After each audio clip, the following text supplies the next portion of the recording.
Hace 50 años, el 15 de agosto de 1971, el presidente Nixon dio un dramático discurso de 18 minutos que se transmitió por la televisión nacional. Era domingo. Anunció que, 1, el dólar se desvinculaba del oro. El dólar ya no sería redimible en oro. 2, que un sistema de tipos de cambio flotantes sustituiría al sistema monetario internacional existente de tipos de cambio fijos. 3, que se instituiría una congelación temporal de salarios y de precios en Estados Unidos, que rápidamente se convirtió en las fases 1, 2 y 3 de drásticas medidas de austeridad. Aunque Nixon anunció estas medidas supuestamente para frenar la especulación financiera contra el dólar, en realidad abrieron las compuertas a la juerga especulativa más amplia y cuantiosa en la historia de la humanidad, acompañada del colapso de la economía física, que continúa hasta hoy día. Accordingly, I have directed the Secretary of the Treasury to take the action necessary. Por consiguiente, le he ordenado al secretario del Tesoro que tome las medidas necesarias para defender al dólar de los especuladores. Le ordené al secretario Connolly que suspenda temporalmente la convertibilidad del dólar al oro y a otros valores de reserva, excepto en cantidades y condiciones que fuera determinado que son de interés de la estabilidad monetaria y del mayor interés de Estados Unidos. Cooperando plenamente con el Fondo Monetario Internacional y con quienes comercian con nosotros, vamos a presionar por las reformas necesarias para establecer un nuevo sistema monetario internacional urgentemente necesario. La estabilidad y tratamiento igualitario están en el interés de todos. I am determined that the American dollar must never again be a hostage. Yo he decidido que el dólar estadounidense no debe ser nunca más un rehén en manos de los especuladores internacionales. Ha llegado el momento para poner las paridades en orden y para que las naciones principales compitan como iguales. Ya no hay ninguna necesidad de que Estados Unidos compita con una mano atada a su espalda. Al discurso de Nixon le siguió la Conferencia Monetaria Internacional en las Azores en 1972, en la que oficialmente se dio por terminado el sistema de tipos de cambio fijos. Y más tarde, en 1999, se derogó la ley Glass-Steagall de Franklin Roosevelt, que le puso el último clavo al ataúd. La acción tomada por Nixon desató una frenética especulación internacional que hoy ha llevado el total de los instrumentos financieros especulativos, como los derivados, a cerca de 2.000 billones de dólares. Eso es un 2 seguido de 15 ceros. Sin duda, han habido otras burbujas especulativas en la historia, como la burbuja de los tulipanes de 1634 al 38, la burbuja de Mississippi 1719 al 20 y la burbuja del Mar del Sur de 1720. Pero todas ellas fueron más pequeñas y de más corta duración que la monstruosidad de hoy. El anuncio de Nixon del 15 de agosto de 1971 fue la decisión de política económica más trascendental y catastrófica del siglo XX por sus consecuencias hasta el presente. Un economista, y solo ese economista, dio en el clavo. Advirtió que se avecinaba, explicó lo que significaba a las pocas horas de su anuncio, y dedicó las siguientes 5 décadas a advertir que si se continuaban aplicando esas políticas, el mundo se sumiría en una crisis de desintegración sistémica y la probabilidad de políticas económicas fascistas. En todo este tiempo presentó programas detallados para revertir la crisis, fundamentados en la idea de conseguir la paz por medio del desarrollo y de fomentar los poderes productivos del trabajo en cada persona del planeta. Ese hombre fue Lyndon LaRouche. LaRouche fue vilipendiado y encarcelado injustamente durante 5 años por estos esfuerzos. Sus propuestas no se aplicaron en el sector transatlántico y hoy el planeta paga el alto precio por esa necedad en la forma de un estallido hiperinflacionario, una pandemia descontrolada y mortal y el peligro de una guerra termonuclear. Como resultado de la campaña para difamar a LaRouche y silenciar sus ideas, aunque tal vez hayas oído hablar de LaRouche, es muy probable que realmente no hayas leído nada de lo que él escribió, ni hayas estudiado con seriedad sus escritos.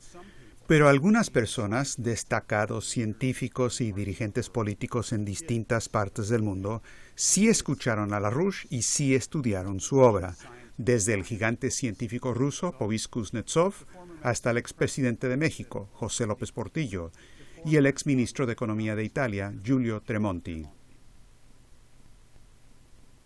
La Fundación por el Legado de LaRouche se enorgullece de anunciar que el sábado 14 de agosto, a 50 años del fatídico anuncio de Nixon, celebrará un seminario internacional en el que participarán destacados pensadores internacionales.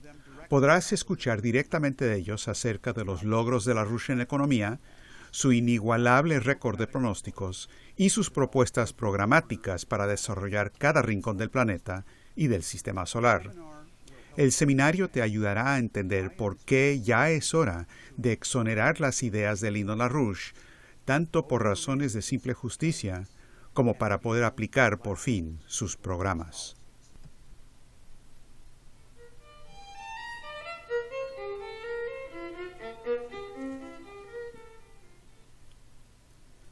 ¿Dónde estabas tú hace 50 años, el 15 de agosto de 1971?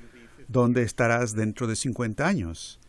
Aunque hay muy pocos individuos vivos en el planeta hoy que vayan a experimentar en persona esas dos fechas, hace 50 años y 50 años en el futuro, es no obstante el punto de vista apropiado desde el cual todos los individuos debieran ubicar su identidad, como hizo LaRouche. ¿Qué ocasionó el anuncio que hizo Nixon el 15 de agosto del 71? LaRouche había advertido, empezando con su pronóstico de 1959-60, que si las políticas del prominente economista monetarista Arthur Burns siguieran aplicándose durante toda la década de los 1960s, habría que esperar una serie de crisis en el sistema monetario existente para la segunda mitad de esa década. Si se continuaba con esas políticas, alertó LaRouche, haciendo caso omiso de las advertencias de las crisis monetarias, habría un colapso general del sistema de Bretton Woods existente. Las políticas que se aplicaron, en especial después del asesinato del presidente Kennedy en 1963, alimentaron la burbuja especulativa y el desmontaje de la economía industrial, exactamente como había advertido Lino LaRouche que sucedería. Las políticas de Milton Friedman, de la Universidad de Chicago, se aplicaron con ganas en el gobierno de Nixon, bajo la asesoría de personas como Arthur Burns, George Shultz y Paul Volcker. Friedman había pedido explícitamente desvincular el dólar del oro. Hay que liberar el dólar, dejando de fijarlo. Y en los meses que precedieron al 15 de agosto de 1971, Arthur Burns, que entonces era presidente de la Reserva Federal, llamaba frenéticamente por teléfono a los bancos de Wall Street, prometiendo que la Reserva Federal les daría todo el dinero que necesitaran en el momento que lo necesitaran. Desde una tasa de cero, la tasa de crecimiento de la oferta monetaria creció a 13%. Fue la versión de los años 70 de la emisión cuantitativa de hoy. Mientras que LaRouche advertía públicamente que era inminente un estallido financiero, todas las principales celebridades económicas estaban ocupadas asegurando lo contrario. Arthur Burns dijo en 1969, y lo cito, «Las crisis financieras que con frecuencia perturbaban la vida económica en tiempos anteriores ya no agravan nuestros problemas». Cierra comillas. George Shultz, director de la Oficina de Administración y Presupuesto, declaró el 10 de mayo del 71, y lo cito, «Cuando Nixon llegó a la presidencia, otros dijeron que el impulso inflacionario nunca se podría contener sin tomar control de facto de alguna actividad económica importante o una gran depresión. Pero sí se logró, y sin ninguna de las dos cosas». Cierra comillas. Y, por supuesto, estaba Paul Samuelson, ganador del Premio Nobel de 1970, y cuyo libro de texto, Economía, ha sido estudiado por cientos de miles, si no es que millones, de desventurados estudiantes universitarios de economía. Él garantizaba que, abre comillas, «el sistema fiscal moderno tiene grandes propiedades intrínsecas de estabilización automáticas. Durante todo el día y la noche, sea que el presidente esté en la Casa Blanca o no esté, el sistema fiscal está ayudando a mantener la estabilidad de nuestra economía. Si se iniciara una recesión mientras el Congreso está fuera de sesión, entrarían en acción de inmediato poderosas fuerzas automáticas para contrarrestarla sin necesidad de ninguna reunión de comité o del ejercicio de cualquier inteligencia humana. Cierra comillas. Quizás en lo único que podemos estar de acuerdo con Samuelson es en que ciertamente no hubo ningún ejercicio de inteligencia humana. Lyndon LaRouche decidió, al ver el desastre que se venía en Estados Unidos, que ya era tiempo de demoler la reputación académica de estos y otros economistas. Él desafió personalmente a quienes él llamaba charlatacadémicos y a un debate público para demostrar que sus políticas, tanto de los keynesianos como de los friedmanitas, estaban llevando al mundo hacia un nuevo fascismo, modelado en la economía de los campos de concentración del ministro de Finanzas de Hitler, Hjalmar Schacht. Tal vez el más famoso de estos debates fue el que Lyndon LaRouche realizó con el principal economista keynesiano del país, el profesor Ava Lerner, el 2 de diciembre de 1971, ante cientos de estudiantes en el Queens College de Nueva York, durante el cual, finalmente, el liberal Lerner no se aguantó y soltó: pero si Alemania hubiese aceptado las políticas de Schacht, Hitler no habría sido necesario. Cierra comillas. Años más tarde, el supuesto rival de Lerner, Milton Friedman, también salió en defensa de Schacht en respuesta a una pregunta formulada por teléfono en un programa de radio de Chicago el 24 de julio de 1978. Friedman dijo, y lo cito: «No se puede responsabilizar al Dr. Schacht de los crímenes de los nazis. Los Hitler surgen de la inestabilidad monetaria y Schacht era un genio en la prevención de la inestabilidad monetaria. Si sus políticas hubieran tenido éxito, Hitler no habría llegado al poder». Cierra comillas. Ambos no hacían más que seguir los pasos del mismísimo Lord John Maynard Keynes, quien elogió la obra de Schacht en la introducción a la edición alemana de 1937 de su Teoría General. Abre comillas. Debo admitir que gran parte del siguiente libro se escribió e ilustró en referencia a la situación de los países anglosajones. Sin embargo, la teoría de la producción en su conjunto, que es el objeto de este libro, se puede adaptar mucho mejor a las condiciones de un Estado totalitario que la teoría de la producción y la distribución de la riqueza en circunstancias de libre competencia y una gran medida de laissez-faire. Cierra comillas.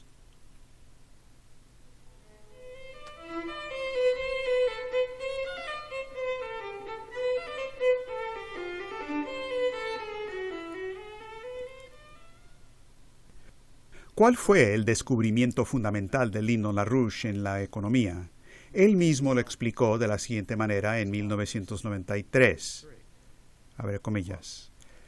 La característica central de mi contribución original a la ciencia de la economía física de Leibniz es la aportación de un método para abordar la relación causal entre, por un lado, las contribuciones de los individuos a los avances axiomáticamente revolucionarios en las formas científicas y análogas de conocimiento, y, por otro lado, los aumentos consecuentes en la densidad potencial de población de las sociedades correspondientes. Cierra comillas. LaRouche desarrolló un gráfico pedagógico para orientar a los estudiantes en la dirección correcta. Si las tasas de crecimiento de los agregados monetarios y financieros de una sociedad aumentan de manera hiperbólica, mientras que se derrumba la economía física, ese sistema tarde o temprano va a estallar. Todas las escuelas de economía, con excepción de la Escuela de Economía Física de Leibniz, que se conoce también como el Sistema Americano de Economía, se enfocan exclusivamente en las dos curvas superiores, pensando de forma absurda que los problemas se pueden prever y resolver con meras manipulaciones monetarias. LaRouche utilizó este enfoque científico para realizar 9 pronósticos económicos entre 1956 y 1994, cada uno de los cuales fue singularmente preciso, donde todos los otros economistas vivos en ese momento fallaron miserablemente.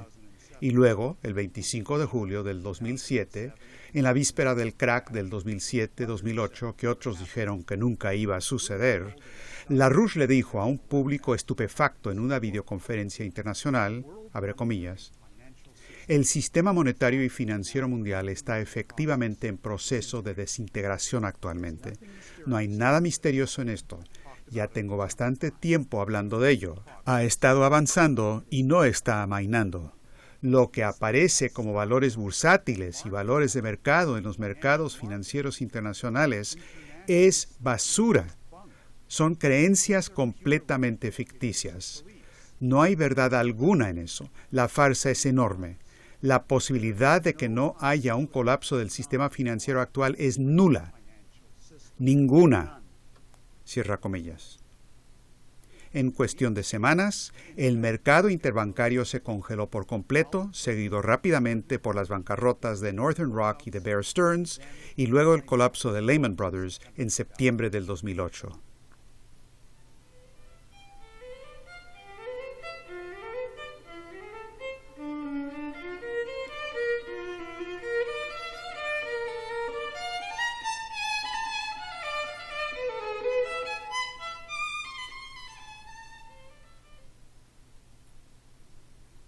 Durante toda su vida, LaRouche mostró que el arte de la economía física reside en el fomento de la creatividad única del ser humano para lograr saltos alineales en los poderes productivos del trabajo.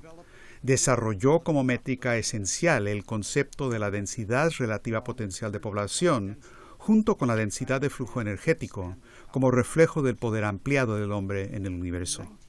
En 1998, durante una presentación que hizo con Helga Sepp-LaRouche en la Ciudad de México, el expresidente de México, José López Portillo, aportó el consejo que guía el seminario de la Fundación por el Legado de LaRouche el 14 de agosto de 2021. Y ahora es necesario que el mundo escuche la sabia palabra de Lyndon LaRouche. Yo felicito a doña Helga por estas palabras que me impresionaron especialmente porque primero me encerraron en el Apocalipsis, pero después me tendió la escala para que bajáramos a otra tierra de promisión. Muchas gracias, doña Helga.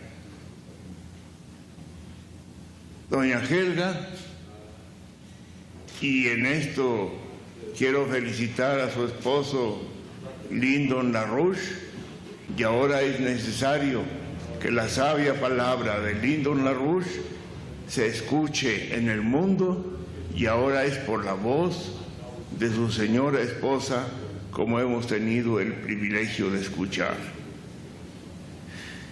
Que es importante que nos ilustren respecto de lo que está pasando en el mundo, de lo que va a pasar y de lo que se puede corregir.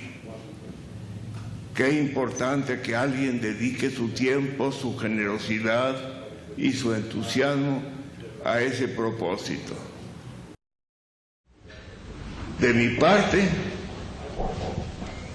yo cumplí un periodo de responsabilidad y puedo dar cuenta de alguna manera dramática de lo que le ocurre a las economías nacionales en un orden financiero internacional como desde Bretton Woods nos rige.